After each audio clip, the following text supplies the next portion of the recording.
morning đi chu so mi là chu ni là so mi là chu mi mong này ngà le lam sát ta con wen quan khi cả qua một đi xe ai tin tình chung đây na chung đây na cho ta pass cho của ai cái này là đi về Wellis Tower lên qua sang lên là yang khăn in quân qua cả đi anh na Navy Panga temple National Park Eastern Tribe di Long Nai Quân Pan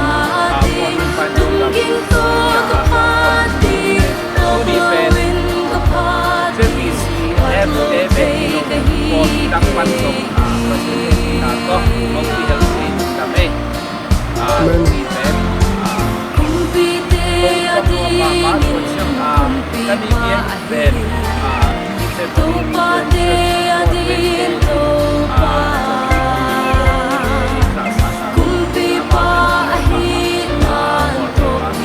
vốn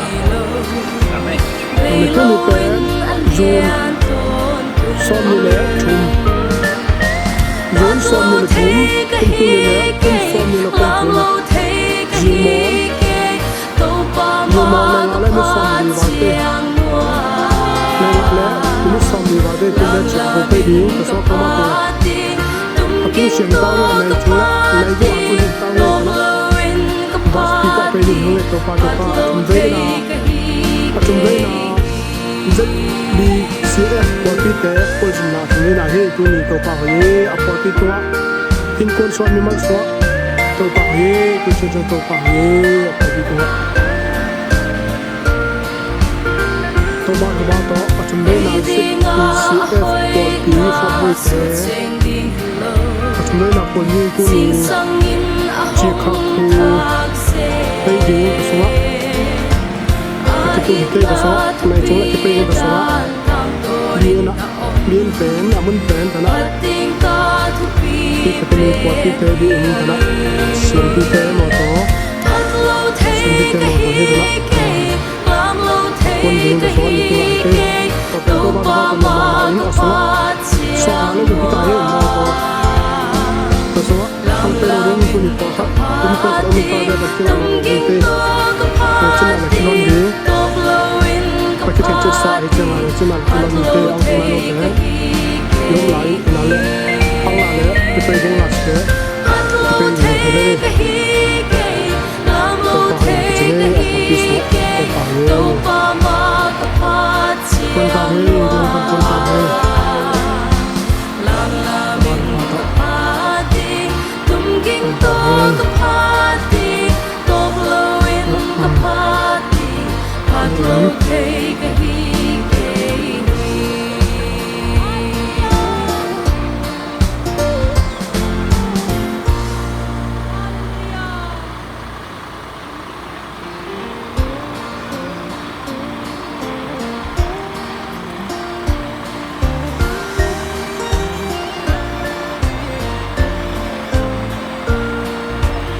anak alenta banang pe alenta pe anak kotan kuan ngau he ba na che ba he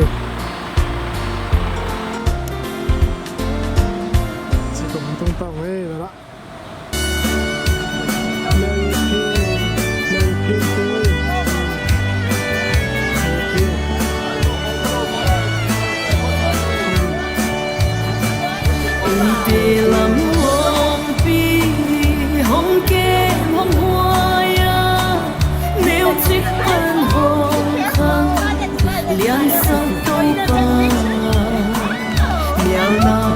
Hoa vang hồng mũ sắc tàu ba thu đi đông hồng pi tàu ba hi hồng ba tôi nghe hồng tôi xa nghe bầu tê hồng hoài vang liên tàu ba ô ngân vang nâng ca nâng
ai sang nghe cô tê hồng hoài vòng liên tô pa nắng vàng nung ta nắng vàng khăn tô và tôi đã sang tê nắng hồng tiệt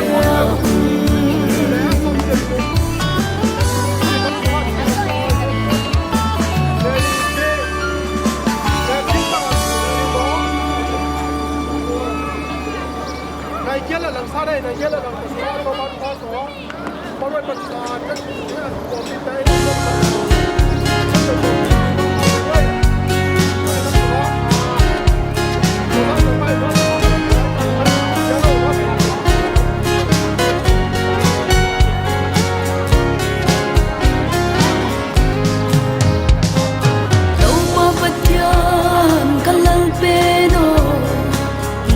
ban thon pi pa bang ma lo pan long lam to kai den dung ma non pi khat pe le o lo hon pi da siam lo hi song lên na hoi na te ge ya ding quan bang na han ko la na hon pi dan ka ngai tua in thu pi na tel le na hoi na te ka gel gel cha gelin a chang zo lo bang ka hi ya alam dang ye kai dan dong ma non pi ka ki pa ke Patiaro na hon pira vangi Kat baby le hak sat la te Wai sak pe zela Kat baby le lam hak sa Ba in kap pe songa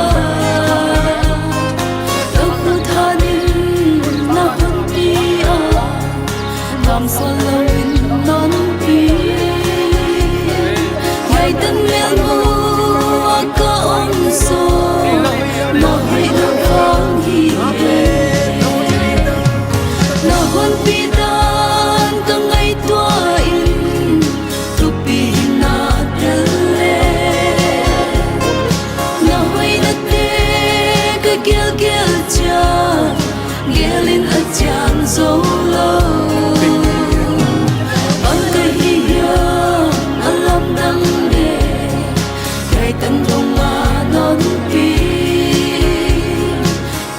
Pagi kapatiaro na hon pira vangi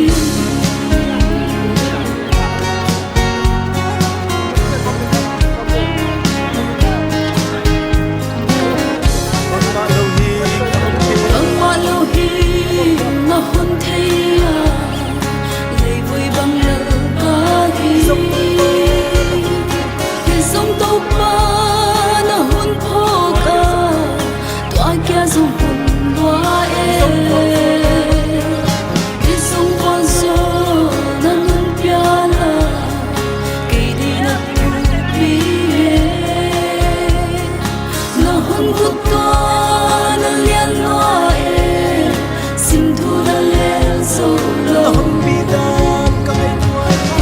pi dan ka ngai tua in thu pi na tel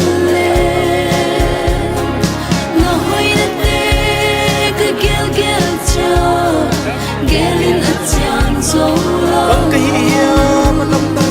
bang ka hiya alam dang ye kai tan dong ma non pi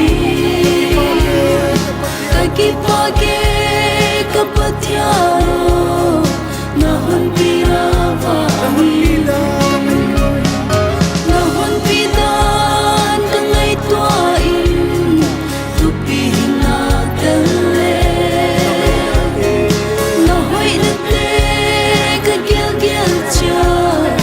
gelin a chang zo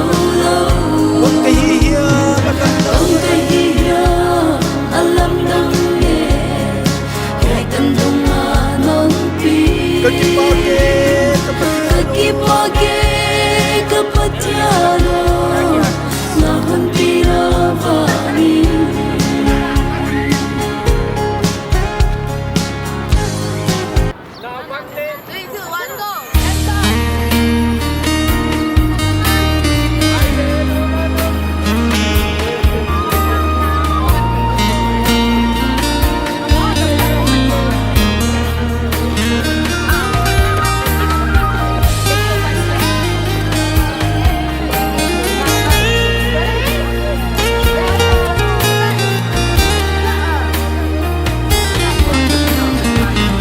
Pagpalo subang kahumlaw song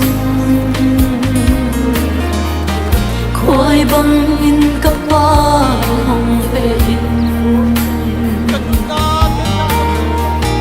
Kanun na tel na bang kêu song le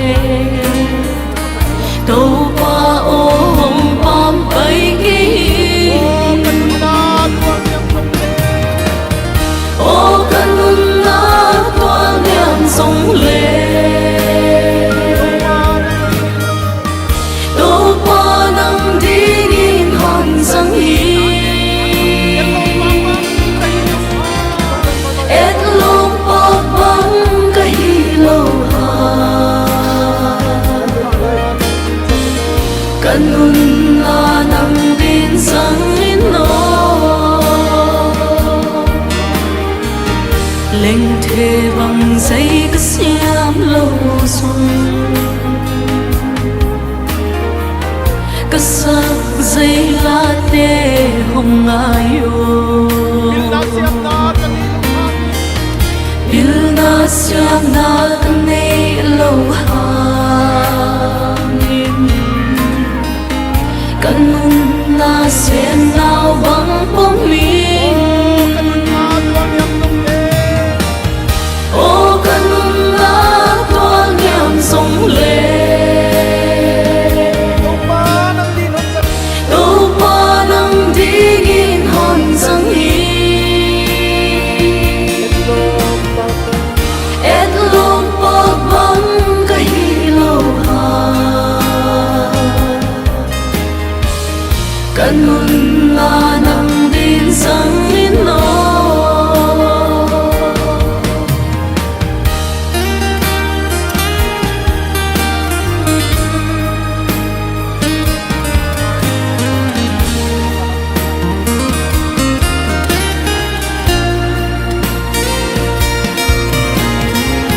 tan tô cả hông lung kim pin đâu pa nang đi kia sang loa mình xếp thay bằng cái xếp đi hông nia nang điên lim sinh bằng hiên noa mình ô kanun na toan niam song le đâu pa nang dingin hon sang hi et lo pa bang ka hi lo ha kanun na nang din sang in no kanun na toan niam song le đâu pa nang dingin hon sang hi et lo pa bang ka hi lo ha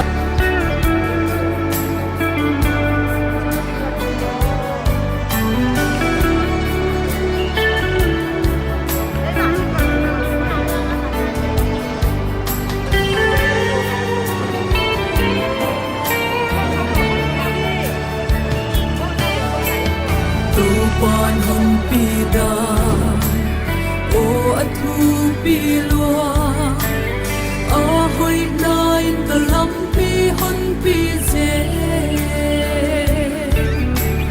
lam suk lam to a hun nom dòng lệ khut muôn hoa in kia hôn lên đi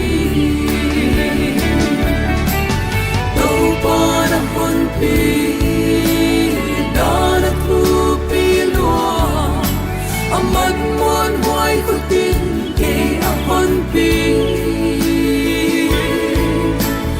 ô hoi na in hôn vui dễ đi ngà cần muốn tác sung hôn nó sẽ lâu đi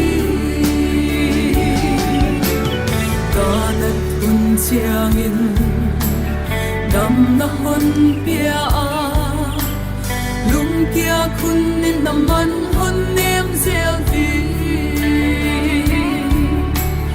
tác sắp hôn in song aman hôn hu dễ la amma ke di Jehovah Zirehi đâu ba na hôn pi đã thu pi lúa aman muôn hoài khut tin ke hôn pi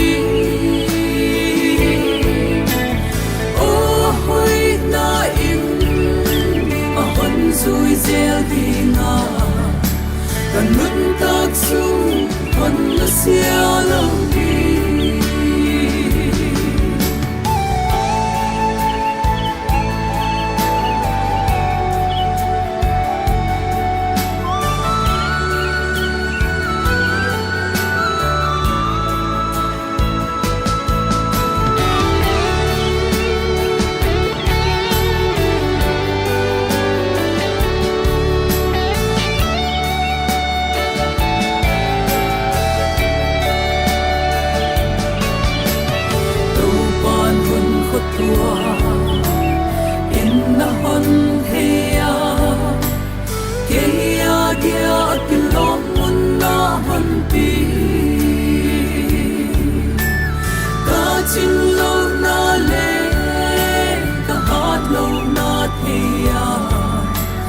ban ta nga hôn lên in hôn cai đi đâu ba na hôn pi đã thu pi lúa aman muôn hoài khut tin ke hôn pi ô hoi na im hôn vui dễ đi ngà cần muốn tác sung hôn nó sẽ lâu đi đâu ba na hôn pi đã thu pi lúa aman muôn hoài khut tin ke hôn pi ô hoi na im hôn vui dễ đi ngà cần muốn tác sung hôn nó sẽ lâu đi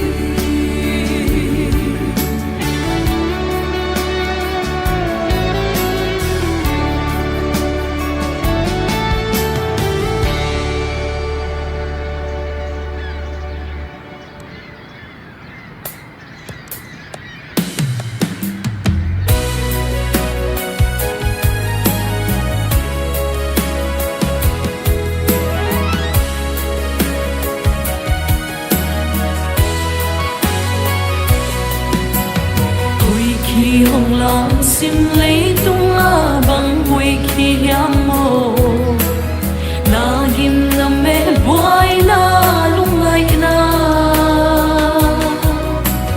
hi song tâu ban kỳ hồng ông ti bằng din kalau tia boy na la lên khắp hồng lên dòng tâu ban hồng pi ti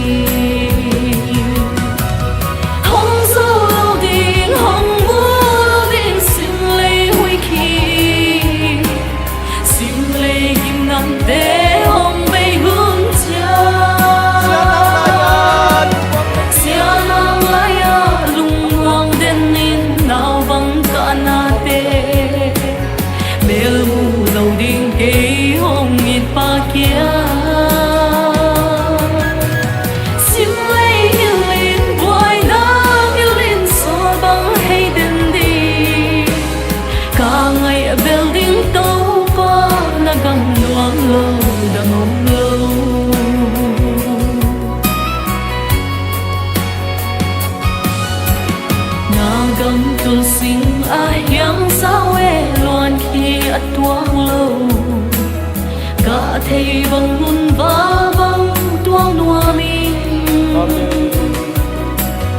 mùi khoa dĩ la lung doan dây kia bài mịt xì ngóng lâu dây đầy kia in giang loa tu mình dây la mong phản nhiên hong dâu lâu đi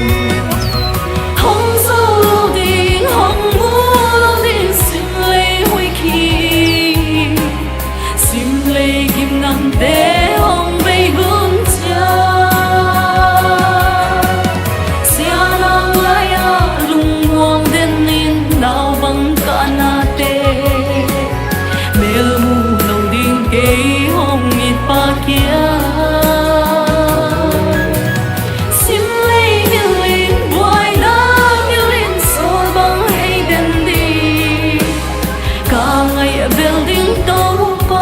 nagang Nuam lo dangom lo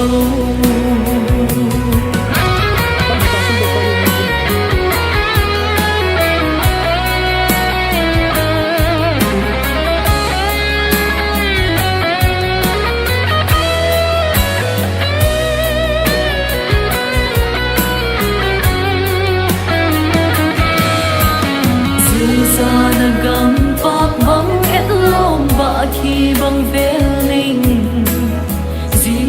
sim lei nun la ka so chia nun la sik tui dam dia in luang vai bang kat phang di ken sa tam bang kho di bel ki hong zo lo ding hong mu ding sim lei hui ki sim lei kim nam de hong bay hướng cha xia nang laya lung muang den nin nào bằng cả na te mel mu lâu ding kê hong ít pa kia sim lei hiền lên boy na hiền lên so bằng hay den đi cả ngày building to nagang Nuam lo dangom lo hong zo lo ding hong mu ding sim lei hui khi sim lei kim ngân để hong bay hướng cha xia nang laya lung muang den nin nào bằng cả na te mel mu lâu ding kê hong ít pa kia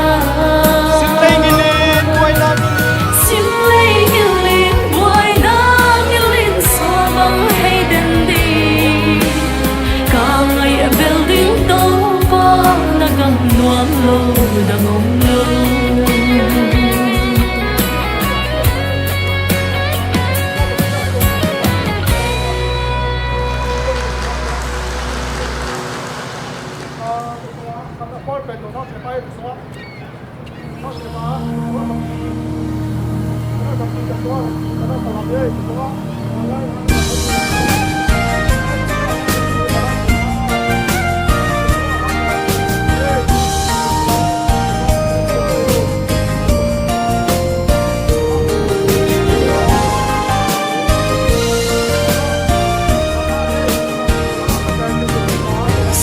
mình ngày hôm xem tên hoàng liang tung bát thia xin ngày tung để thăng hoa mình ngày tên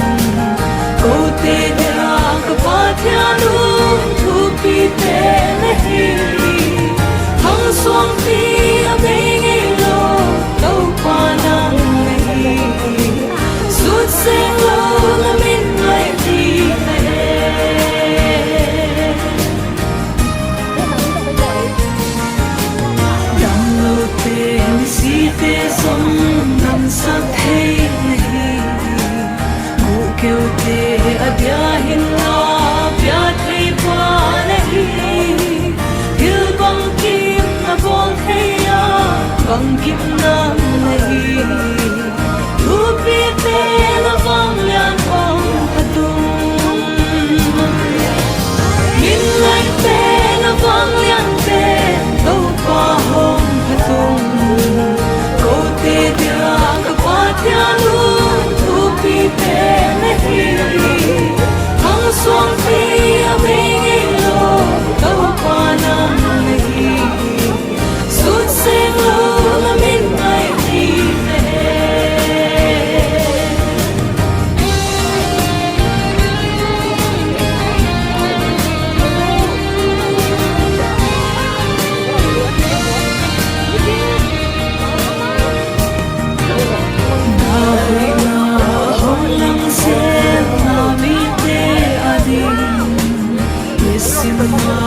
tak sapu hong pia se patia at tang hon usyang ilo hon long pi nahi lang ni kong hon ni kong we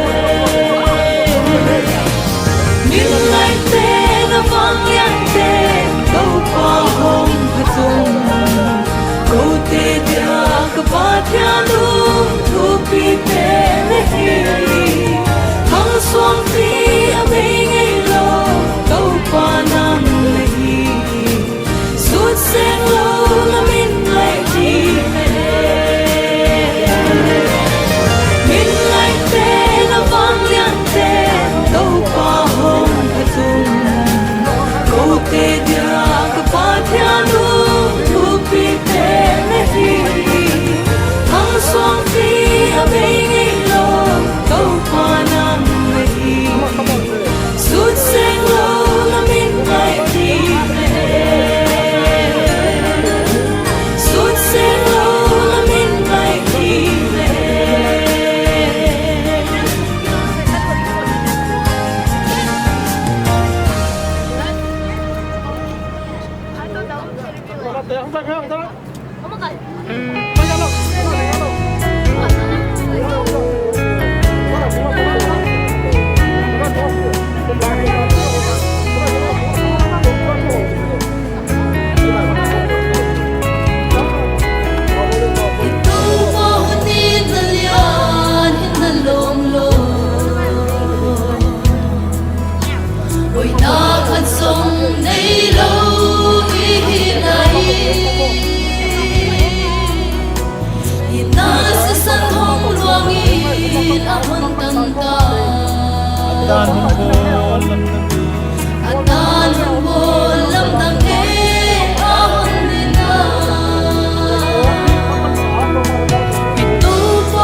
Calvary cross a season hong luang kia Yadino kadam na one season hi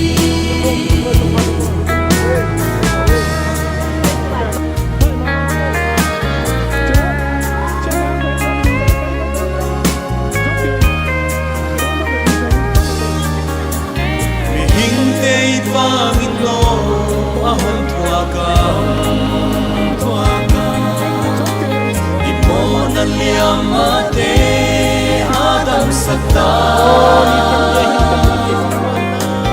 Umiteng yahin na luyang luana Aton te din dam na luyahong hita Wasisan hi kalum no pakimna Season na hikakisa hikame Calvary cross na season ng luakya Kaya dino kadam na wasisan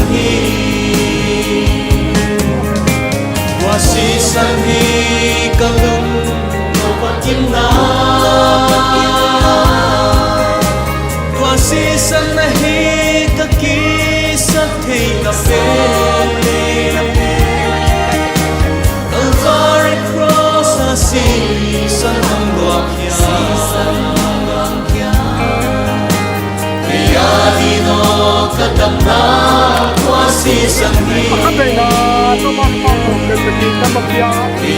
dino kadam na wasisan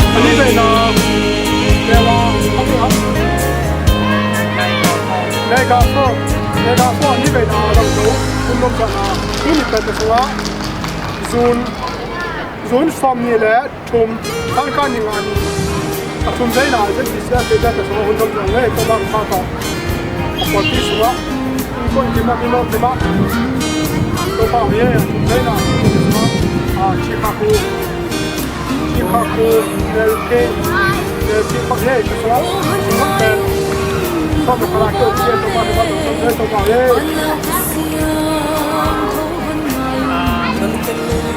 Akan menapen password di akan menapen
Dunia itu transformasi dan dunia transformasi.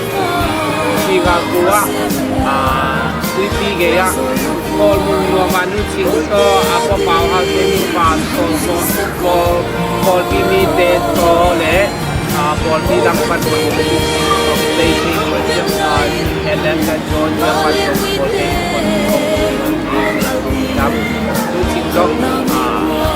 sa khi bang mà ông tài đồ lại là chung đây nè, mà khách đây là để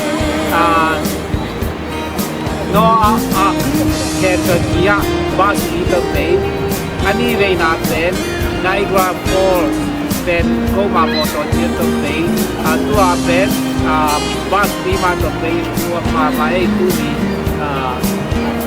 นี่อาจเป็นมีสองมาเลยอีกมาที่ด้านเชียงวิลลิสทาวเวอร์กินสังอากาศตรงนี้จะตัวเชียงอันเน็ตตัวเชียงนิตาลันเป็นเทปโบตรงนี้ตัวเชียงโบสถ์ที่ดังเอส่วนที่ยาเงี้ย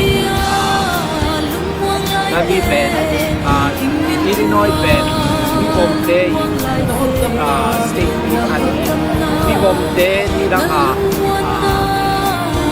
มีกางเดย์อันนั้นมีกางเดย์คำสัญญาตัวนั้นเลยอามาลีที่เบียดเบียนนั้นการอาเจียนนะครับมีผมอายุลงมีพวกไอ้พอลเป็นอามาลีอาบูอาบาเดย์เสียงเสียงนะครับไอ้ชมอเมริกาโน้กันของชื่อเป็นบางยี่ห้อทั้งหมดอามาไอ้ยันตัวบาง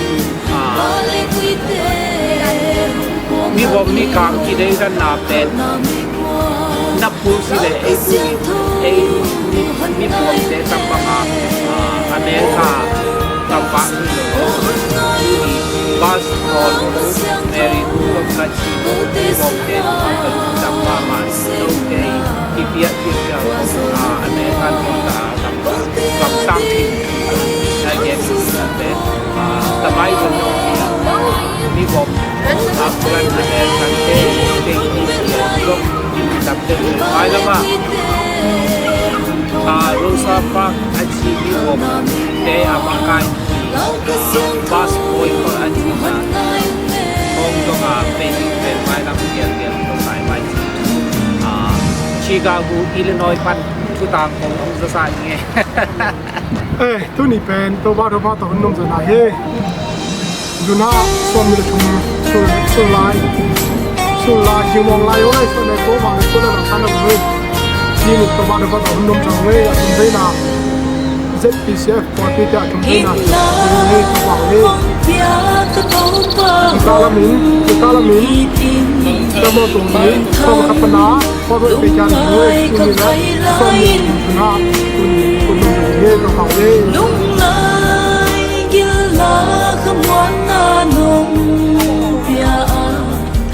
Mwana tui bang na hong mwana Inna ong pia ka tau pa o Nang lo mwana di ka ngi dia Nung ai hui bang ka mau na sim lea Nang to ông lên có lúc ngon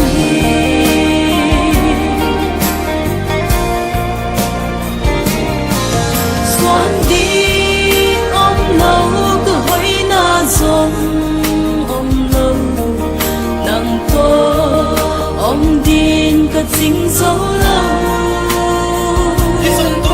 khi sông tô ba đã ít na ô niềm tôi không ý gì in hồng sông la in na ông pia ka tau pa o nang lo moana di ka nei ngai dia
nắng to ông lên cái lùng ông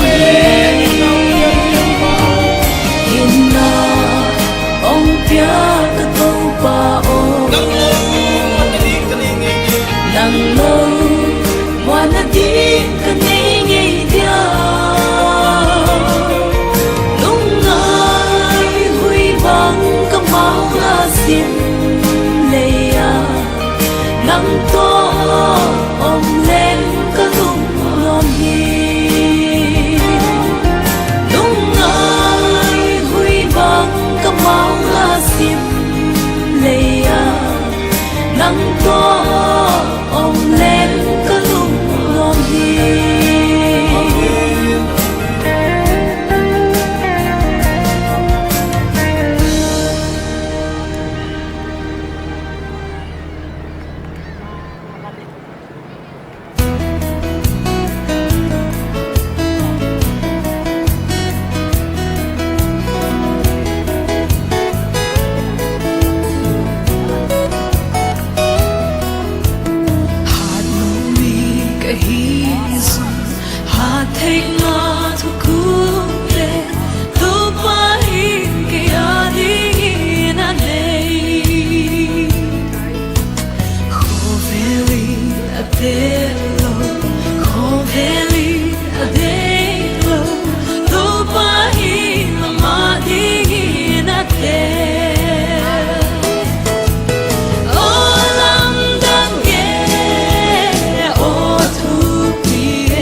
on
zong in ni simin buayu sun le thu pi la te ahun pi se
sak man ki bakin zi khwa vak man le nai chin ina tho ki ka hello nong chim nong ke man be khi to ba ke ki pak lo in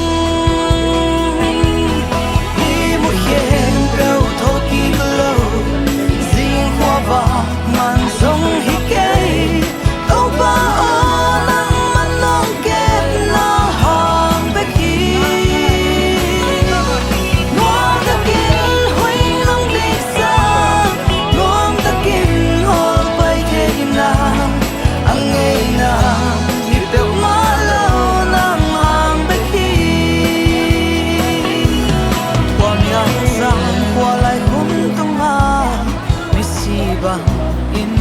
za la xin chiang hoa và cũng chiang xuông thâu đình mô giao xoạc đi kê kỳ kẹp gió mắn hello tàu ba nắng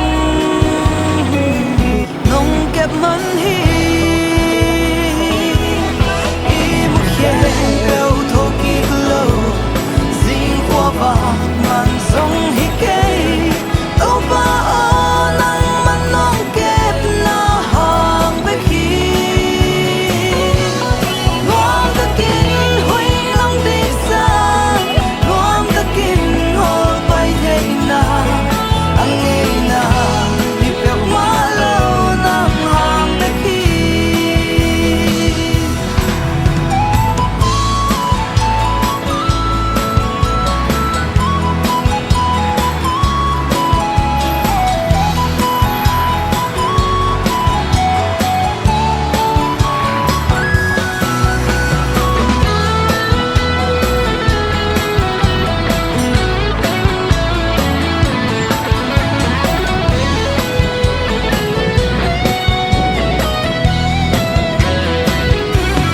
hoa miang zan hoa lai kun tung nga bisi bang in kazala sing chiang hoa và kun chiang in xuang thâu đình mô giao xoạc đi cây kỳ kẹp gió mắn hello tàu ba nắng nông kẹp mắn hi y một khen bèo thô kỳ lâu dinh hoa vàng màn sông hi kê tàu ba ở nắng mắn nông kẹp na hàng bếp hi ngon ta kín huy lòng đi xa ngon ta kín hồ bay thế là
hồng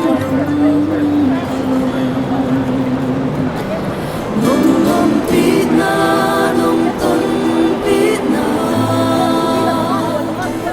nông sinh sắc na nông hàn con na khu va hồng nề ba xiang thâu năm hồng ngài hồng lên ngồi khá xiang thâu hồng tân pi ô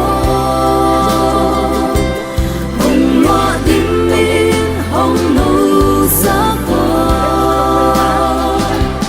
năm tô ôm lên Nuam na cái chính ông hi hồng loa tim min khá xiang thâu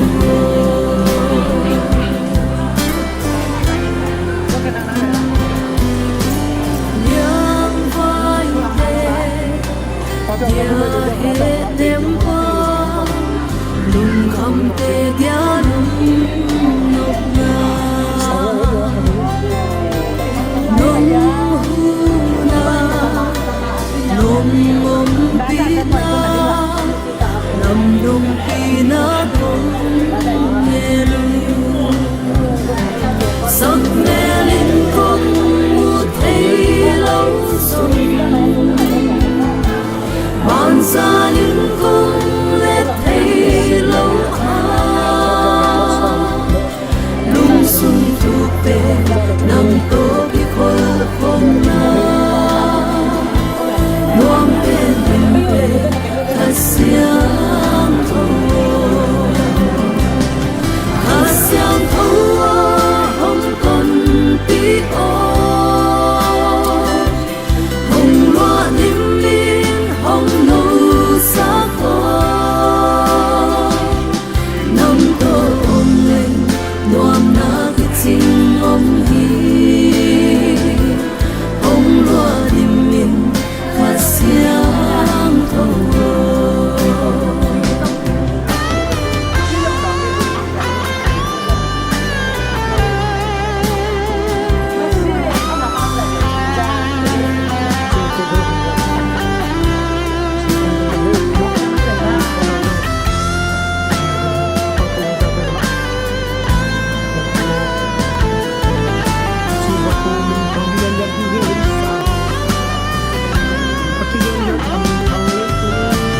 khá xiang thâu hồng ai hi lộ trình na hồng ai ngô na hoi nga hồng mu sa cô na he pi na hồng lên lâm hơi lâm pha hồng con sa na tu pha te hồng pia in lo nai tu him chi bang in kanun ta na hồng thâu sắc cô khá xiang thâu hồng cần pi ô hồng loa tim min hồng nâu sắc năm tô ôm lên Nuam na cái chính ông hi hồng loa tim min khá xiang thâu hồng cần pi ô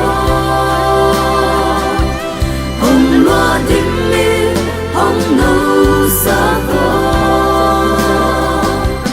năm tô ôm lên Nuam na cái chính ông hi hồng loa tim min khá xiang thâu hồng loa tim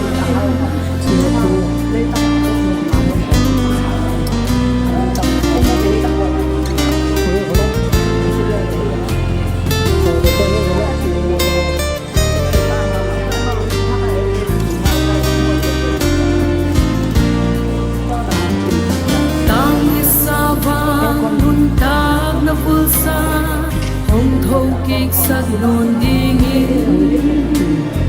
van dai tu yo nun na hong thong big sắc con nun na par sắc ki in ko tung hong kia o van dai tu yo hon na yung ba le han lo te dia han na hi di nun ta na kisya te di van dai tu lim chi yo ko a di han na kya di hong kya lai fe mo se nel gam keu to na ka pai na kan nun tak na vul so ta na phong dai tu do in khun hong lam to ni mu van lai tha hong quan in tha hong dim ki kin to pa o kalu sa thang ni o ba le han lo te dia han na hi di nun ta na kisya te di van dai tu lim chi o ko ani han na pya din hong kya lai ve mo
cầm đăng lên vai rôm chân lệ tuổi tè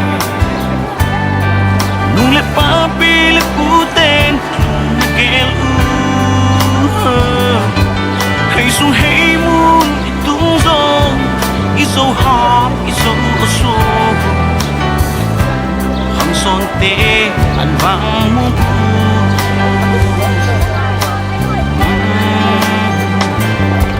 tung sen van zali mi pil swem zala mi pom mi kang lai a so ta lem che na so hamin na so lamin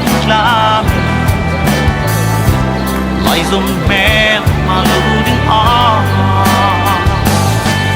hey na len na chang in tùy phim môi pi ga a thấy lúc sinh ta lại a so ta leo che lâu mà vẫn pas xa so am so ngay nó tên lên so in đi biến nó đang chu như lâu em chừng ngõ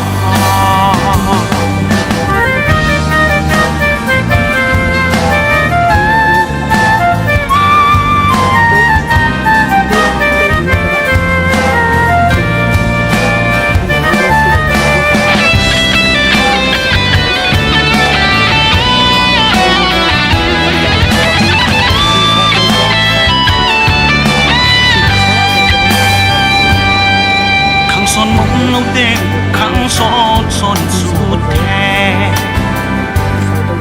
tuần lệ làm cây in du lệ xa kỳ ba y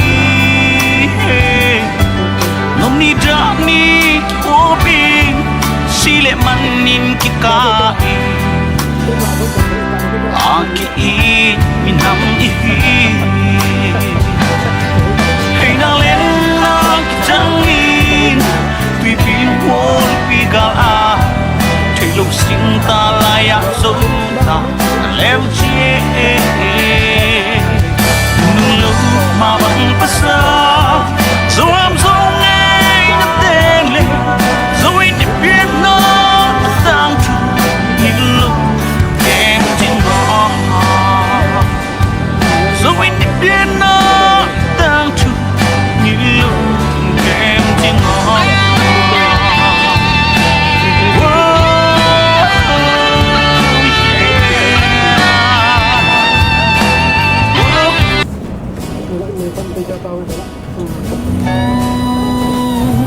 gam nun nuam chia sa ta gwal ge singam le ya ga kal zong yin nam chi ki sung mi zalaya kaleng zong yin ken na i so gam le sa an nuam zom lo di hi ken na i so gam nuam ma ken chi ve nge ken gam le la sing ta lun gam tan sing bang hang te lo nếu sen pia linh thế đâu te sao linh su ai sa to kamana lung dei sai la koi khopi pian pi lai zom zo ni te ma ngai zo ge mi bang pian na zo gam le ya kim pi kwa to mon song bang i ke kamwanga sim sing bang in gil lai ve so đam tuổi bang ke kalwa luang zom ding sâu son vần tôi tăng cả lao lâu la ye yên đam lấy là xin ta luôn gam tan xin băng hăng tê lâu nếu sen pia linh thế lâu tê sao linh su ai sa to kabwana lung đen sai là coi khóc pi biến pi lại zom sâu đi tê mà ngay gió nghe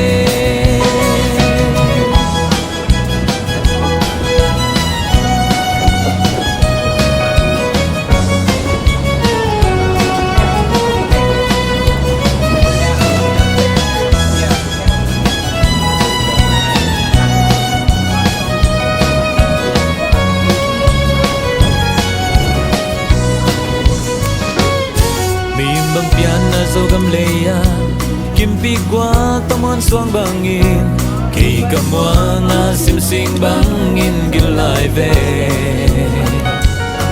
dầu đâm túi băng cây cần loang loang xóm đinh dấu xoan vần tôi tan cả lao lâu lại biển gam lấy là sinh ta luôn gam tan sim băng hăng tê lâu nếu sen pia linh chơi lâu tê sang ninh dù ai sa ta cặp na lung đây say là câu ấy không pi biển pi lại dòng sâu mi tê mà ngay gió nghe biển gam lấy là sinh ta luôn gam tan sim băng hăng tê lâu nếu sen pia linh chơi lâu tê sang ninh dù ai sa ta cặp na lung đây say là câu ấy không pi biển pi lại dòng sâu mi tê mà ngay gió nghe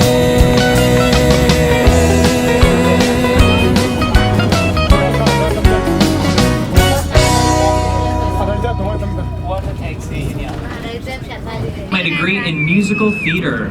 Go Broncos. Gonna be putting that musical theater degree to work here today, hopefully. And from there, moved out to New York City for a brief time. New York City was all right. I enjoyed it well enough, but it wasn't the right fit for me. It wasn't quite the right fit. I didn't want to call it my home necessarily. So then after New York City, I moved back to Indianapolis for a short time, moved back up to Michigan for a short time. Now I'm here in Chicago. I've been here for about two and a half years. But the difference is I plan to stay in World War II. In 1927, the name was changed to Navy Pier to honor those who served in World War I. Nowadays, Navy Pier is used for much more recreational purposes. You have the Ferris wheel, the Chicago Children's Museum, Chicago Shakespeare Theater, as well as a very overpriced Margaritaville. Yes.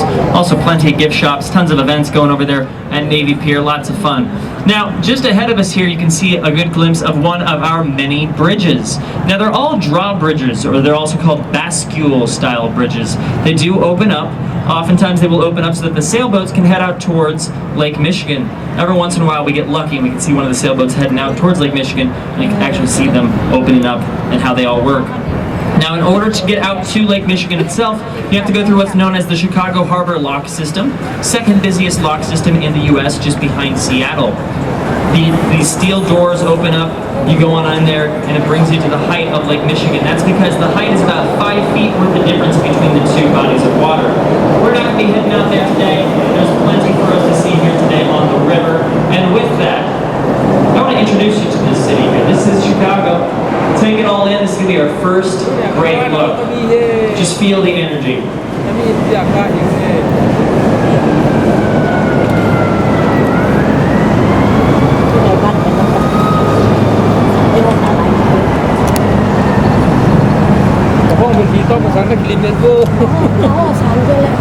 Absolutely beautiful, isn't it? Yes, take plenty of pictures. If there's any time to take lots of pictures of the city, it's now. So I won't mind, don't worry. Now, you're probably saying, Josh, what is this blue building right over here on the left? Well, I'm glad you asked. Now, I will say I'm going to give you the bullet points version of this building for now. That's because on our way back towards Navy Pier once again, I will go into full detail about this blue building. For now, I will say that is the third tallest building in the city of Chicago, the St. Regis Hotel and Tower. Very contemporary building, stunning building, and one of the most noticeable as we head out towards the main branch of the Chicago River. But for now, I want to start us off with a story. Yes, a story about this river. We're going to be spending so much time on this river here, it's only appropriate that we talk about it at least a little bit, right? So for this story, we have to take things back to the 1800s, when the city looked much different, and this river here, we used as our own personal gutter. Yes, lots of human, animal, industrial waste being thrown inside this river. At the time, the current took it out towards Lake Michigan. Now, why was this a problem? Well, you see, Lake Michigan is the source of our drinking water. As you can imagine, people were getting very, very sick. Not the best system in place. So what did we do about this issue in our river? Well, you would think a simple solution would be to clean up our river, get rid of the pollution, right? But we had a different idea. How about instead we get a giant pipe starting in the middle of the city, build it 60 feet underground to as far out into Lake Michigan as we could, thinking if we just suck the clean water from further out in Lake Michigan, it will be more clean, right? It's not really how it works. A little bit of rainwater comes, washes all that dirty water into the pipe. People were still getting very, very sick. So at this point, when we noticed it, you would think, all right, enough messing around. It is time to clean up our river. But we had one more idea. How about instead, we reverse the current of the river? All right, well that is exactly what we did. Yes, the idea was to combine the southern branch of the Chicago River to the Des Plaines River. Dig it very deep down, that way gravity shifts the rest, shifts the flow of the river itself. Now, the idea is so that we can connect it to the Des Plaines River, eventually the Mississippi and the Gulf of Mexico, and then along the way, by reversing the flow of this body of water, we can just flush all of our sewage water to St. Louis. There we go. Not our problem anymore. Have fun with our stinky water, St. Louis. So yes, the nickname for this project was called the Big Ditch. It was a giant man-made canal, mostly made with shovels and some dynamite to link together those two bodies of water. Construction on the Big Ditch started in the year 1892. Now, as you can imagine, St. Louis was not very happy that we were flushing all of our stinky water towards them. They tried to file a lawsuit against the city of Chicago. And that lawsuit got as far as the Supreme Court. And fearing that that lawsuit would stop Chicago's progress, all that work that we had done on this canal, stop us in our tracks, the construction workers in the year 1900, by the time that the Chicago River was finally complete with that construction, they snuck out to the dams holding back the water, released it, forever changing the course of the Chicago River and the course of our history. It's a very good story to get us started. A little bit of a gross story, right? But I'm glad you held on. Now, as you can see today, this river is looking a lot more clean, and it still flows in that same direction, inwards towards the Mississippi, towards the Des Plaines. Gives us some good context for where we came from. But with that, we're going to transition into talking about these buildings, the main reason why you all are here. And there's no better building to get us started than just in front of us on the right-hand side. This white building, a little hard to see with the sun, but you can see the clock tower right up there towards the top. That there is the Wrigley Building, completed in 1924, architecture firm Graham, Anderson, Probst, and White. Now, this style of architecture is called Spanish Revivalism. Basically, we took something from Spain, put it right here in the city of Chicago for ourselves. That clock tower that you see right there in the middle, modeled after the Giralda Bell Tower of the Sevilla Cathedral in Spain. You may recognize the name of this building as well. Wrigley might sound familiar. Wrigleyville, Wrigley Field, Wrigley Chewing Gum. Yes, of the Wrigley Chewing Gum Company. William M. Wrigley Jr. You may have chewed their gum before. Hubba Bubba, Juicy Fruit. Orbit, same Wrigley. Now, on the side of this building here are 250,000 terracotta clay tiles in 6 different shades of white. All those tiles are very fragile, almost like porcelain, so still till this day, the Wrigley Building has to be hand washed. It was much more of an issue back in the day when we used to burn coal for our fuel. The side of the Wrigley Building would get covered in soot. Nowadays, we just clean it every once in a while and make sure it's nice and pretty for our tours. Now, just ahead of us here, Trump International Hotel and Tower, the second tallest building here in Chicago. Trump Tower stands at 1,388 feet tall. That's a very tall building, and it should be. It was designed by what we call the world's tallest architect. His name is Adrian Smith. Now, truth be told, Adrian Smith is actually not very tall. He's what I would call a short king at about 5'7". But we call him the world's tallest architect because Adrian Smith designs the world's tallest buildings. He is also responsible for the tallest building in the world, the Burj Khalifa, located in Dubai. Now, this style of architecture here is called contextualism. We'll be talking about contextualism a couple of times throughout the tour here. But basically, a good way to think of contextualism, standing out while also blending in or complementing the context of your surroundings. Now, the way that Trump Tower complements the context of its surroundings with a few things. Now you can see these balconies there, right? They all match the height of surrounding buildings. That first balcony matches the height of the Wrigley building, the first one we talked about. The second balcony right up there matches the height of a couple across the way, but mainly the Jewelers building just right here in front of us. The third balcony up there to the right-hand side matches the height of AMA Plaza, this black box building directly to Trump Tower's left. It is a way that these buildings can complement each other, wave to each other and say, hey, you look good today. Keep being a building. All right, now as we pass underneath this bridge here, you're going to want to take a look over to the right-hand side. These next couple of buildings are probably the most photographed buildings in all of Chicago. Very strange looking structures here, wouldn't you say? Now these two buildings right here is what is known as Marina City, completed in the 1960s by architect Bertrand Goldberg. Now even in the 60s, at that time, still a very dirty river. Less so human waste, more so still industrial waste. Still not very clean, still not very desirable to be around. And so to change that, to bring back middle-class America to the river, Bertrand Goldberg designed a city within a city. That means you have everything you could possibly need right inside these two sets of buildings here. Grocery stores, shopping centers, restaurants, a place to park your boat. Valet parking here at the bottom of the structure. Other luxury amenities include an ice skating rink, a bowling alley, a movie theater which has now been converted into the House of Blues. Great place to check out some live music. Now, each one of the apartments inside these buildings here shaped like a pie slice or a pizza slice, which, yes, you can imagine that would be an interior decorator's worst nightmare. But part of the reason for the strange shape, Bertrand Goldberg wanted to complement nature with his style of architecture.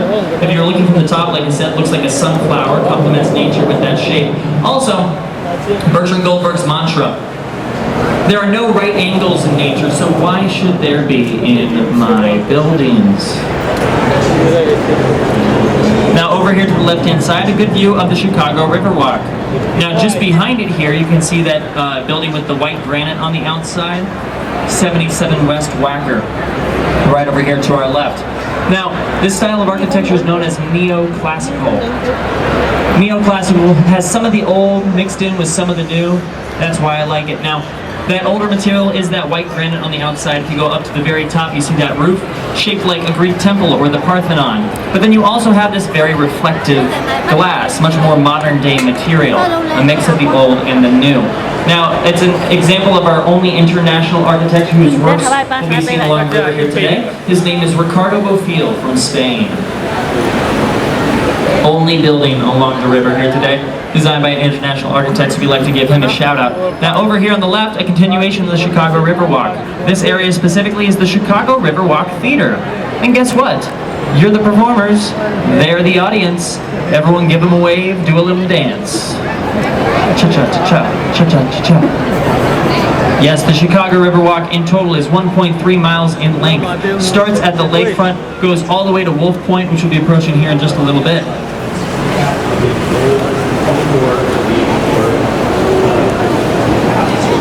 Construction on the lakefront started in 2003, was not completed until 2016. And it cost just around $113 million by the time of its completion. Do you think they know that they're walking on a $113 million path? Who's to say? Now, a couple of blocks in this direction here is what is known as the Chicago Loop, also just referred to as the Loop. You might have people saying, oh, I live in the Loop, or there's a restaurant in the Loop. What does that mean? Well, we call it the Loop because the trains make a big loop around the downtown area. There you go, makes it easy to remember. Now, just above Wells Street here, you can see those train tracks. That is an example of what is known as an L train. It actually feeds into the loop, running this way. Now, it's called an L train, not because of the letter L, although that is how we abbreviate it, but rather because the trains are elevated off of the ground. So once again, easy to remember. The loop, elevated trains, the L trains, there you go. Now over here to the right-hand side, absolutely massive building, isn't it? Huge. This is the Merchandise Mart, the original home of Marshall Field and Company. And completed in 1930. The style is called Art Deco. We will be seeing a lot of Art Deco style along our tour here today. Art Deco is classified by these deep inset windows, polished Indiana limestone, pinstripe, racing stripe columns going up to the very top. Now, I did say this building was completed in 1930, but very popular in this style during the 1920s, what we call the Roaring 20s. This style of architecture was supposed to emphasize boldness and luxury, grandiosity, and an emphasis, eagerness, and anticipation towards the future. Now, if you know anything about the year 1929, you know that the future was not looking so great, but we will touch on that in just a little bit. Because for now, as we pass underneath yet another one of our many bridges here, did I mention there are more than 300 here in Chicago? But yes, as we pass underneath, we are entering into Wolf Point.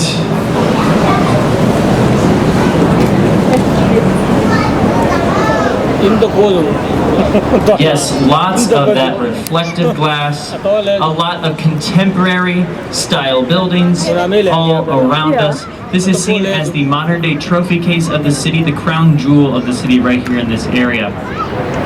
Now, if you take a look over here to the left-hand side, you will see this building with the curve. That is the new Veen building, completed in 1983. You can also see that reflective glass there, but this time in two different shades, blue and green. Now this style is called, it's called contextualism once again.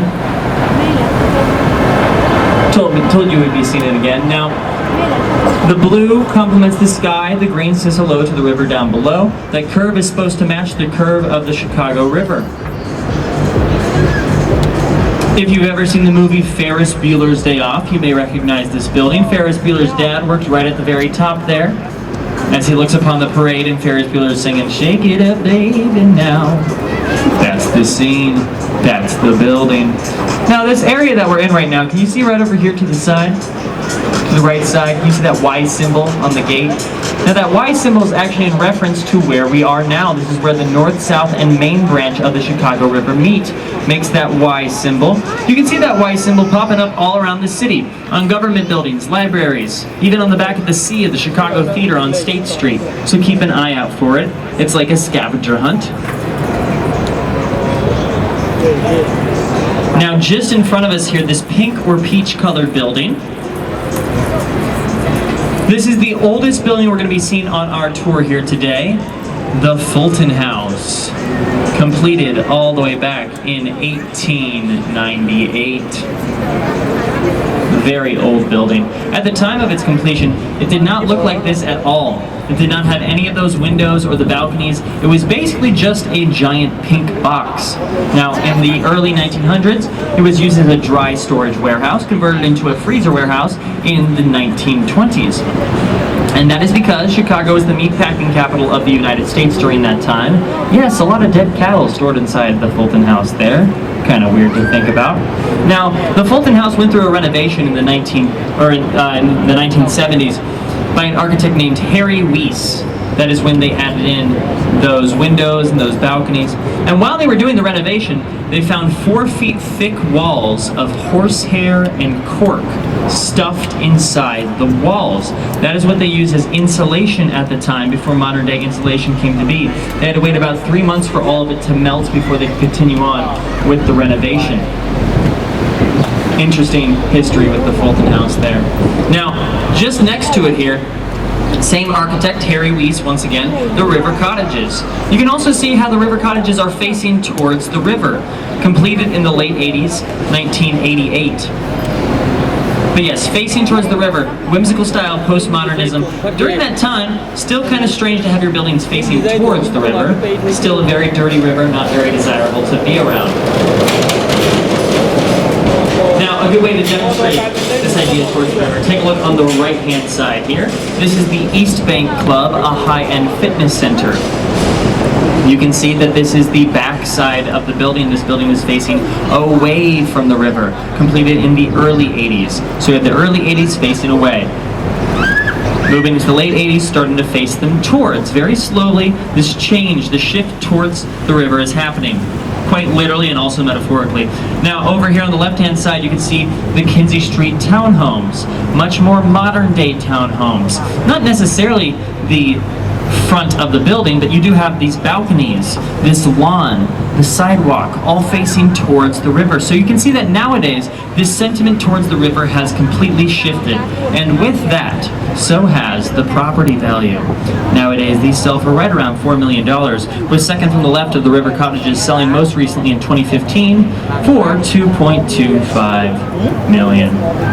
Good little starter home for someone. Probably not myself, but maybe one day. Alright, now at this point we're going to loop this boat back around. We have so much more architecture to see on the southern branch. We're on the northern branch of the Chicago River right now. I'm going to take a very quick break off the mic, but we will be back momentarily.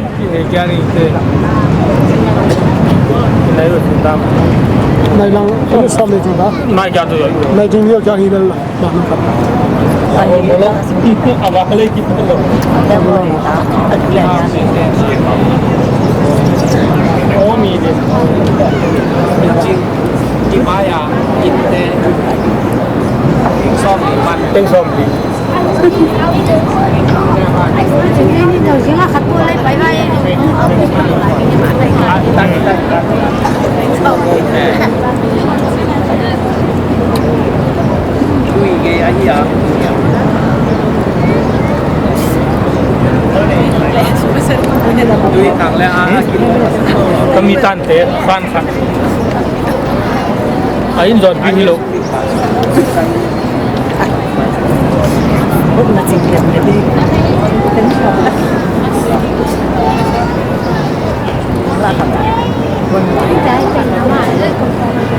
Ayun dah, sudah kami aja sungguh.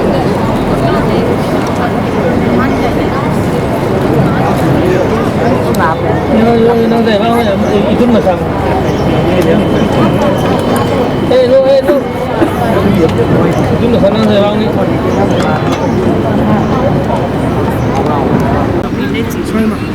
Bukanนั่นแหละใจโซtu ni pen to pa to hun nom sa na jiu mo nga kan sa to pa e o pe wo so pi in for kan sa tu ni zun ha som ni thum an ki jet ne lo zun ha som ni thum tu ni le som ni thum tu ni for kan sa pu sa ko pi te hun nom sa na swa to pa sa no. And this one right behind it, you may have noticed, is pulled up, no longer in operation. Completed in 1908, originally made a Chicago landmark in 2007. Stays up just like this for most of the year. No longer in use, the Kinsey Street Railroad Bridge. And you can see that this is a pretty large bridge, right? You have the heavyweight in the front. Now, as I mentioned earlier, there are drawbridges, bascule-style bridges. They act like giant teeter-totters. So you have to have a lot of weight on each side. And on the back here, you can actually see the counterweight. That giant lump of concrete weighs a couple tons, helps to lift a very heavy bridge such as this. There's also a motor on the inside that does the rest of the heavy lifting. Gives us a good visual for the principle of how all red spiral sculpture. Now that is known as the Constellation. Architect named Santiago Calatrava from Spain. Now I did say Ricardo Bofill is the only architect from Spain whose buildings will be seen along the river. This is a little different. Not a building, but Santiago Calatrava from Spain was supposed to have a building right here in Chicago towards the lakefront, in fact. It was going to be the tallest building in North America at 2,000 feet tall. It never came to be. It was canceled in 2008 due to the global financial crisis and the recession. Never happened. Still though, we have some of Santiago Calatrava's work here, the Constellation. Now just behind it here, this building kind of looks like a giant Hot Pocket. Maybe one of those apple pies from McDonald's, right? Now this is River Point Tower. You can see this parabolic arch there at the bottom. The reason for that, well, can you see right underneath those portholes? That is where the Amtrak and Metro trains are running. So you can't build the base of your building there. Now if we follow those portholes to this upside down pencil shaped building, Well, on the right side of the building, you can't build the base of your building there. You have those Amtrak and Metro trains running, right? So you just have the glass along the outside, but no base of the building. On the left side of the building here, what's the reason for that? Well, in this area, any new or modern contemporary buildings being built out in this area have to abide by a city ordinance requiring all buildings' bases be pulled back 30 feet from the river for public walking space. And so you can't build the base of your building there either. That means that the base of 150 North Riverside over here only encompasses about 20% of the total lot space, and that is embedded about 170 feet into the bedrock down below. With such a unique shape, you can imagine that this building has some interesting issues, specifically with something called wind sway. Did you know that skyscrapers all around the world are meant to sway very slightly in the wind, a couple of inches in each direction, but you do not want them to sway too much, otherwise the people towards the top will get motion sickness. So what do you do about that? Well, how 150 North Riverside deals with that issue of wind sway, at the very top of the roof, there are 12 concrete containers filled with about 160,000 gallons of water. The wind blows on the side of the building. The water inside those tanks sloshes around in the opposite direction. They're called inertial slosh dampers. Helps to stabilize the building. That is one out of just a few ways that we stabilize buildings, combat the issue of wind sway here in Chicago. Now back over here to the left-hand side. This is the Bank of America building. And you can see how they have dealt with that 30 feet back ordinance with these steel tripod beams, that vaulted third floor. I really love both of these buildings because it's a great example of how limitation can breed innovation. What I mean by that is if it was not for that 30 feet back ordinance, these would probably just be regular old skyscrapers, but they have to deal with the issues at hand and create it in unique ways. Makes for interesting designs like these tripod beams. Now, yes, this is the Bank of America building. If you are a Bank of America member, congratulations! You helped pay for this $800 million building. Congratulations, guys, good work. Money puts to good use. Alright, now as we pass underneath this bridge here, we're entering into what I like to call the time machine. I call it that because all these buildings we're going to talk about next were built in chronological order. We're going to start right over here on the right-hand side. This is 2 North Riverside Plaza. Once again, another Art Deco style building. Polished Indiana limestone on the outside there. Kind of looks like a big throne. And don't worry, I'll talk about the other side on our way back. Plenty to say about that as well. But yes, for now we're going to start here. Completed in 1929. As I mentioned very briefly, something else happened in 1929. The stock market crash, plunging us into the Great Depression. And like I said, things were not going so great. Followed soon after in the 1940s by World War II. Needless to say, the top of our list was not creating new office buildings during that time. We kind of went through an architectural drought for a little bit. We had bigger fish to fry. That wasn't until the 50s and 60s. There was a new architect, a German architect. His name was Ludwig Mies van der Rohe. Pioneered this new movement in architecture. You can see a great example over here to the right-hand side. Black box modernism. There it is. And that's it. Not much to look at. A boring black box. Plain, simple, functional. That was the whole idea behind this style of architecture. Gone was the grandiosity of the Art Deco style. We just wanted boring black boxes to work out of and go home. Got the job done. Alright, now we're going to move into the 1970s. Ready for this? We're going to shake things up. Say goodbye to boring black box buildings and say hello to boring white box buildings. Yeah. Pretty crazy. Now yes, that style is called international style. Makes it sound more interesting than it actually is. We just call it international style because you can take that style of architecture, place it anywhere in the world. It is just meant to blend in. Not trying to stand out in any fancy way. Same sort of concept, plain, simple, functional. Alright, but you ready for this? We're going to move into the 80s now. Things are getting a little bit more fun, a little bit more flashy. Say hello to our nice, bright, bold colors. Our big hair. Our leg warmers and our spandex. Welcome to the 80s with the introduction of contextualism right there in the back. You can see that reflective glass, that curve of the building. Contextualism, once again, completed in 1983. Now, the way that this building complements the context of its surroundings is with that curve, acts as a giant mirror to reflect the city of Chicago back to itself. All right, now I've hit you with a lot of information, and I want to make sure that we remember this information, as it is very important. But I don't want to do a recap for you in just the regular old way. I am a musical theater man after all, so I like to do my recap in the form of a song. Let me know if you recognize this tune, by the way. Helps you remember these buildings we just talked about. The song goes like this.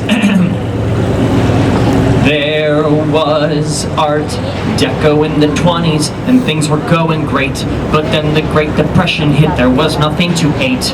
And architects weren't building buildings during World War II, till black box modernism gave them all something to do. But black boxes are boring, it's time to change the hue. You change the box from black to white, but that was boring too. Then contextualism comes in 1983, and thank you all for stepping through this time machine with me. Thank you, thank you, thank you. Did anyone recognize the tune by any chance? It was supercalifragilisticexpialidocious. There you go, there you go. You say Mamma Mia in the back? Wrong. All right, now right over here on the left-hand side, this was a boring black box building for many years. But then one day, the owner said, hey, we would like Josh to talk about us on his tour. So they put themselves on the map by putting a map on themselves. Yes, that is a giant map of the Chicago River. That red dot in the middle is a "You Are Here" dot. So if you ever get lost in the city of Chicago, just find this building. You'll be able to make your way back to the Airbnb, apartment, or hotel. You're welcome.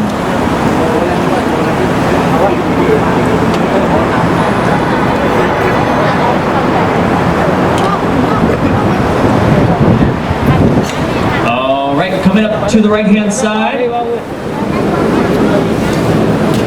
If you've ever seen the Batman trilogy, Christopher Nolan's Batman trilogy, Batman Begins, The Dark Knight, The Dark Knight Rises. If you've seen The Dark Knight, you may recognize this building. Heath Ledger's Joker bursts out of the side of the building in a big yellow school bus after robbing the Gotham City Bank.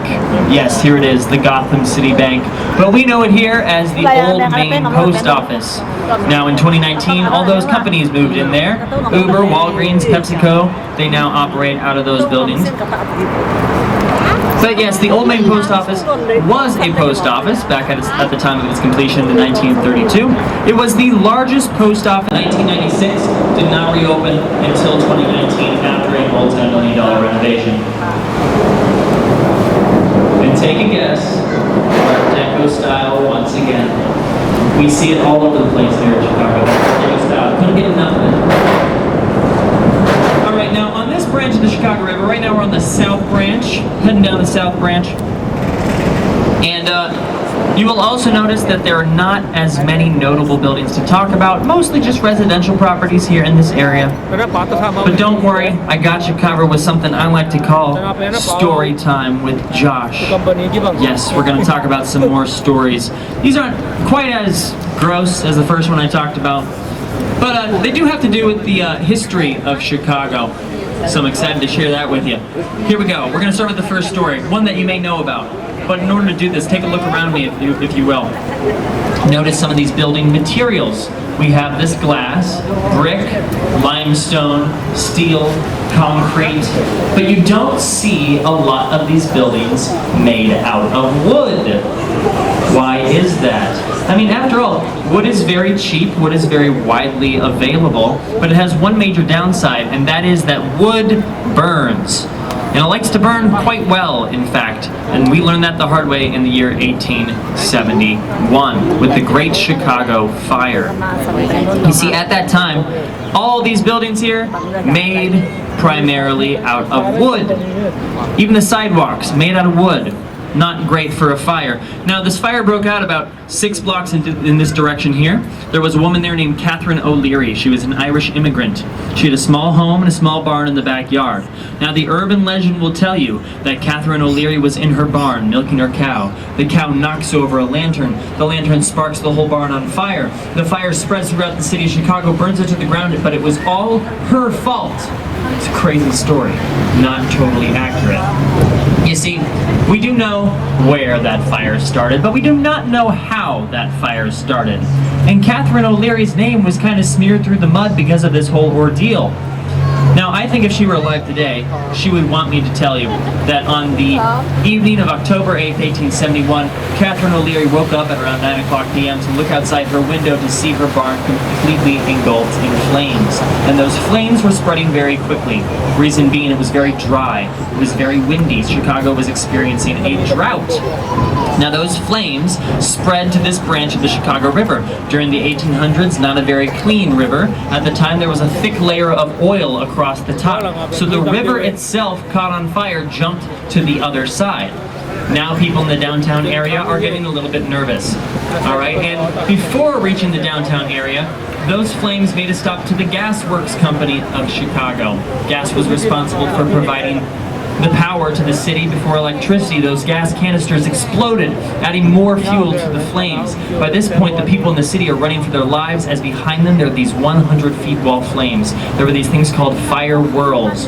Fire devils is another name for them, and they're literally fire tornadoes, but I think fire devils is an appropriate term because by this point the city looked less like a city and more like a living hell.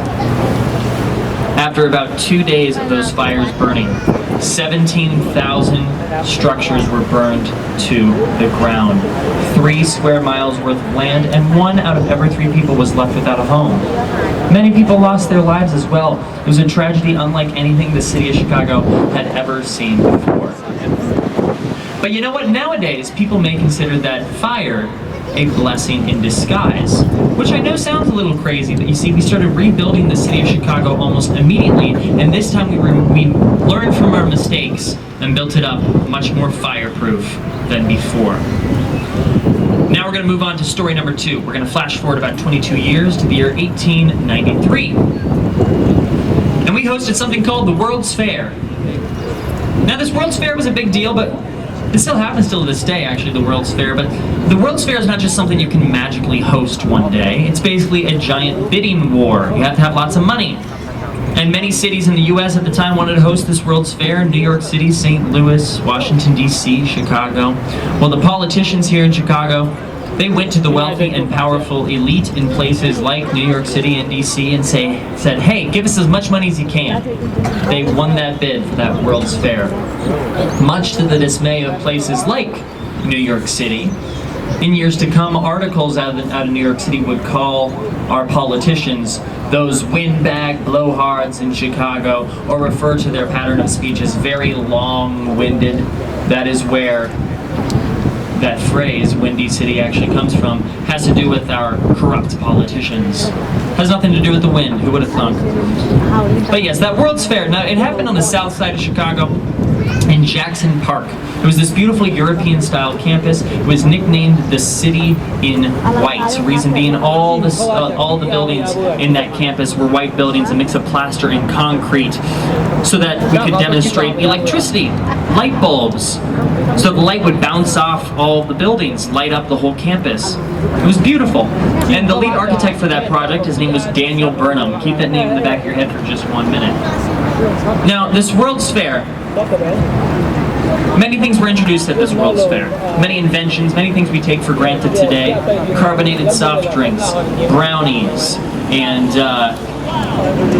light bulbs, zippers like you have on a jacket or a hoodie, moving pictures, a Ferris wheel, all introduced at this World's Fair. And people from all around the world attended this World's Fair over the course of 6 months to see this brand new city of Chicago that we had created. And you see, Daniel Burnham, the lead architect, did such a great job with that World's Fair that in the years to come, they would come to him and say, listen, Daniel, we would like you to make the city of Chicago even better than it already is. And that leads us to our last story, or rather, our last little thing to talk about, the 1909 plan for Chicago. Now this 1909 plan for Chicago highlights many things we still see in the city till this day. Navy Pier, part of the 1909 plan. The Chicago Riverwalk was part of that 1909 plan, but that one took a while. Did not start construction until 2003. The preservation of the natural beauty of the lakefront, also part of that 1909 plan. Improvements to our highways, our railroad system. Clarifying our grid-style streets, making it easier to navigate and get around the city. But here are two of my favorites. Number one, Daniel Burnham wanted to make this place Paris on the Prairie, or a city within a park. So that is why nowadays you will see that 9% of the city of Chicago is made up of public parks. We have more than 600 parks here in the city of Chicago. Thank you. And number two, my personal favorite. I think I already asked, but we don't have anyone from New York City here today? Perfect. Well, I lived there for about a year, and I will say, I thoroughly enjoyed my time. I think New York City is a great place to visit. Lots of fun. I still have friends there who I visit till this day. But what I will say is it's slightly dirty. Part of the reason for this? Well, if you have trash in New York City, there's no great place to put it. So you take your trash bags, you put it right there on the front curb or on the street. Someone's gonna get to it eventually. But until then, it's kind of an eyesore. Doesn't smell the best either. You just kind of walk by it. It's just sitting there on the side of the road. Well, as part of that 1909 plan in Chicago, we had something in there called 18 feet wide alleyways. Enough space for a nice dumpster, enough space for a garbage man to come by, pick up the trash, keep it off the streets. Makes for a much cleaner city experience. And with that, we are going to conclude Storytime with Josh. And I'm going to pick up things as soon as we get up to this corn cob building right in front of us.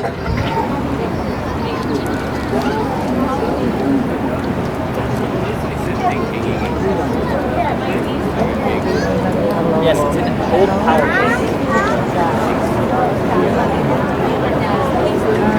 Just stop at one. Still though, there you go. Answer your questions. That's what this building is. River City. Same architect, same sort of concept. Bertrand Goldberg.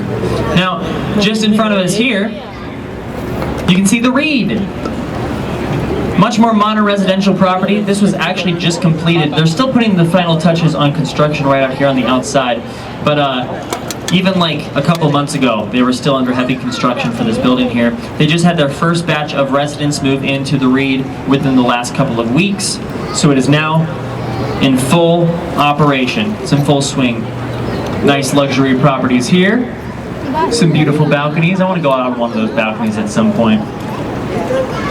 And continuing on, just in front of us here, these next couple of buildings I'm going to talk about, I like to call them the leading ladies of Chicago. And we have three to talk about. We have the Goddess, the Queen, and the Empress. You may have a guess as to who the Empress is, but I'm getting ahead of myself because we're going to start with the Goddess. Now, just to the left of this red building right there, can you see the statue right up there on top? Yes. Can we see the statue? Yes. All right, now that statue is facing away from us, so you'll have to take my word for it. It kind of looks like an Oscar statue. The statue has no face, and in her right hand, she's holding a bag of corn. Now that up there is the Roman goddess Ceres, the goddess of agriculture. And this is appropriate, because that is the Chicago Board of Trade building, where Chicago originally traded agricultural futures on the stock market. Another Art Deco style building once again, 1929. Polished Indiana limestone, deep inset windows, you know the rest. And if you have seen that Batman trilogy, if you've seen Batman Begins in that trilogy, you will know this building here as Wayne Enterprises. Yes. And in case you haven't been able to piece together all the dots, Gotham City, very heavily influenced by the city of Chicago. All right, now that's the Goddess. We're going to move along now to talking about the Queen. The Queen is this building just in front of us here, crown on top, blue reflective windows on the outside, pale colored building, just right there in front of us. 311 South Wacker. Now, This building has some of the most bizarre history associated with it out of all the buildings we're going to be talking about today. I say that because at the time of the Queen's completion, back in 1990, the top crown of the building was lit up by just about 1,800 fluorescent or incandescent light bulbs. It looked beautiful in the night sky. Yes, this one just here in front of us. I do call it the Queen because it looks like a Queen chess piece. I don't know if I said that. But yes, the top there lit up by all those light bulbs. Looked beautiful in the night sky, but we found out that we had an issue with migrating birds. You see, the birds would fly into Chicago. They would get very confused because they would mistake the top of that building for the moon. Yes, so they would fly around it continuously, disrupt their flight patterns.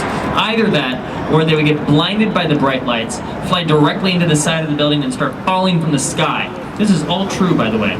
And so when we noticed this in 2014, we changed those over to LEDs, because LEDs are dimmable. You can dim the lights during migration season to help our bird friends not accidentally hurt themselves. I know, very strange. But we're helping out the birds here in the city. All the buildings here in the city will dim their lights during migration season nowadays. All right, but now we're moving to the star of the show.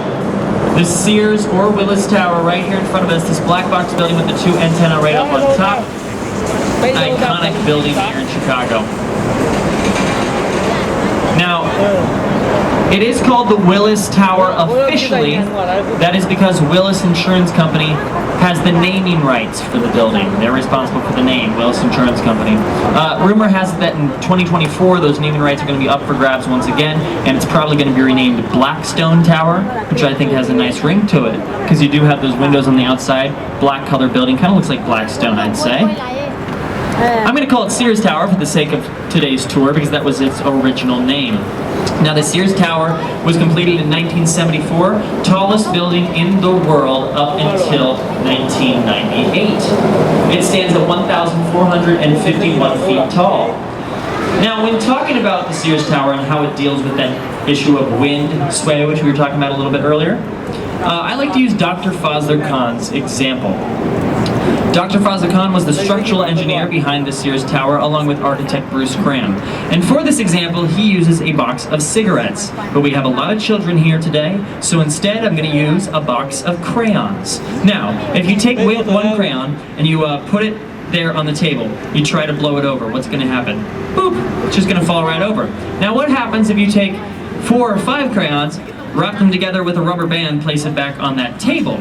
Try to blow it over. It's going to take a lot more force from the wind to blow over that bundle of tubes. That's how we refer to it, bundled tubes. You can actually see right behind here, each one of those lines going down the side, you can see that each one of those is its own individual structure. They all brace each other in the wind, combats that issue of wind sway. Still though, the Sears Tower does sway quite a bit in the wind, up to 18 inches in each direction on a very windy day. That is enough that if you're on the very top floor doing your business, the toilet water will slosh around, ruining an otherwise pleasant time. Now up there towards the top, you can see the 2 antennae, or I guess if you're looking over here, you can just see the 1 antenna there. Now that antenna there, I should say both the antenna there, they do not count towards the total height of the building. That is because they're seen as a utility purpose, not part of the original design for the structure. And so because of that, they do not count in the measurement of the Sears Tower. If they did, it would add just about an extra 290 feet to the height.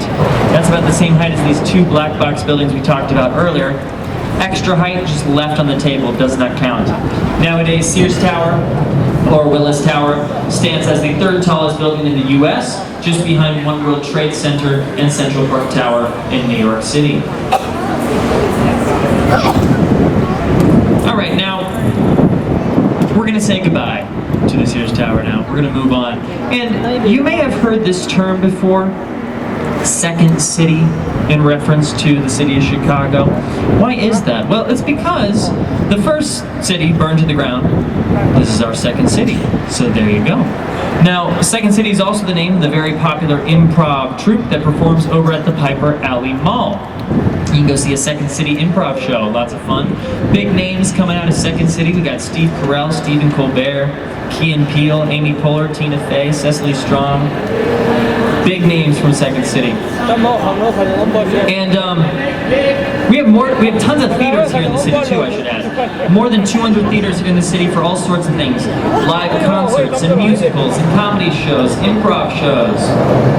Tons of activities here. If you're looking for another great theater, it's going to be coming up here in just a little bit. But I should also say, if you're looking for some more stuff to do here in the city, some more shows specifically, I work at Broadway in Chicago from another job. I'm a bartender over there.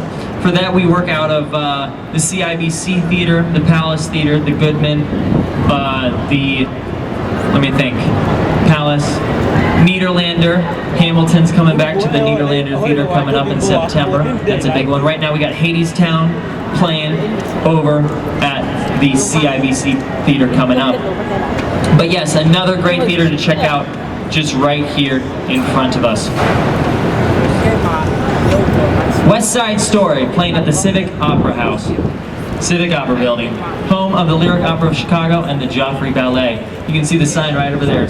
West Side Story through 625. Now, the Civic Opera Building, another example of that style, Art Deco once again. I will say the inside of the building has tons of this ornamentation, all golden ornamentation all around. An absolutely stunning, stunning theater. It is the second largest opera house.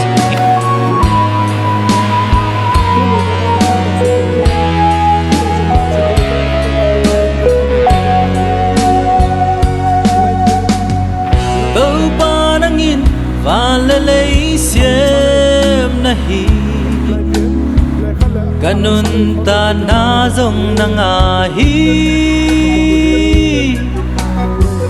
Aton tungin namin kang padzona Navang lenay musao Nakamalin tui hual pite daya Mito te zong khuang uhi Kanan na teng jam nai pie tau pa Na vang le na hing pa ring e Hallelujah, hallelujah Tin tau pa nang pat pa Kau tom na to na vang lên na căng phát đi Hallelujah, hallelujah tin đâu ba nắng phát ba Kau tom na to na happy na căng phát đi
to me pina bang pati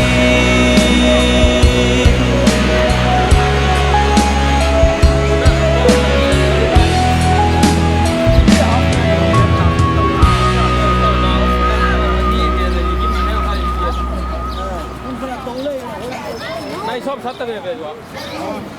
Bà phải về phương tập. Đây là.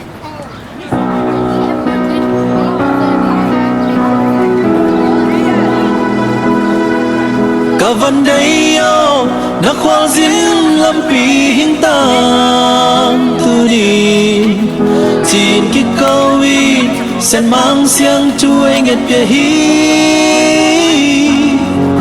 và sen chu pa lê cả bài bia chu pa dễ à toàn tu nghi gọi gió na cái ngã hi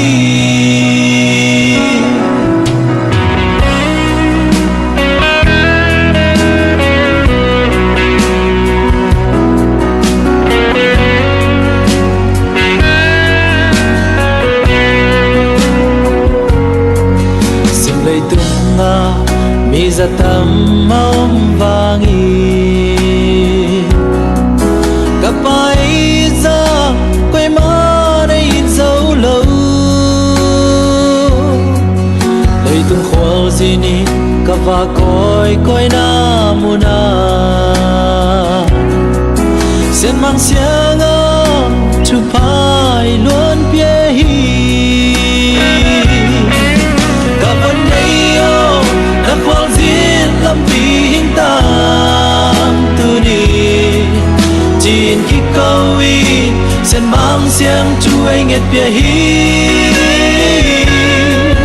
và sen chu pha lê cả bài bia chu pha dễ à toàn tư nghi gọi gió đang ngã hi sang cầm in na lê om le qua lên na sang y sen mang lê cấp ba ấy na liền gió la sen mang ô cấp ba đất chụp hai luôn bê chỉ đam tha ha đi lung nôm na hình quân cả vấn đề yêu đã khoan diễn tâm vì hình tang từ đi chín khi câu ý sen mang xiang chuối nghẹt bia hi và sen chu pha lê cả bài bia chu pha dễ à toàn tư nghi còn gió đang ngã hi